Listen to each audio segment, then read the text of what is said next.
Assalomu alaykum, qadrli kuzatuvchilar. Xudo xolasa, obyektimizni yana bittasi bilan bo'lishimiz keldi. Mana bu yerda elektritskiy kotelimiz bor.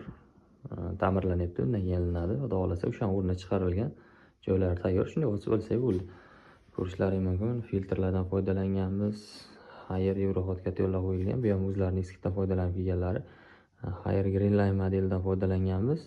Boiler подключение funksiyasi bor doimgidek. O'sha boilerda ham isitib bemalol foydalanaveradilar. O'zlaring ko'rib baho beringlar. Uyimiz ikki qanotdan iborat bo'lganligi uchun mana ikkita trihoda, ikkita topli pol liniya qilingan. Xudo xolasa, bir qanotini отдельно isitib, bir qanotini отдельно isitsalar ham bo'ladi. Mijozimiz shuni xohladilar o'zlari.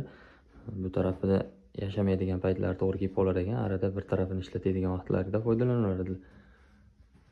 Boilerlarimiz mana ustanobga qilingan.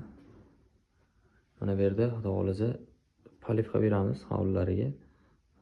Kun issigan paytlari, issiq kunlarda xudo xolasa o'shanga o'rinlari chiqazib ketilgan. Mana bu yerda общий sistemamizga yonkisi bor edi. Hozir endi mijozimiz buni olib tashib, o'rniga nержавейка qo'yib berishimizni so'radilar. Nержавейка yonkisi qo'yib beramiz. Bunisini mana bu yerga joyin chiqazib olganmiz. Bu tarafga o'tkazib, xudo xolasa palivka ishlaydigan bo'ladi bu yonkisimiz.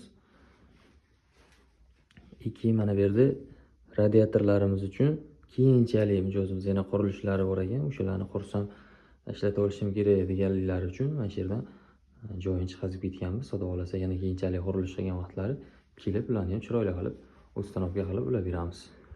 O'zlaring eshitib ko'ringlar, baho berasizlar.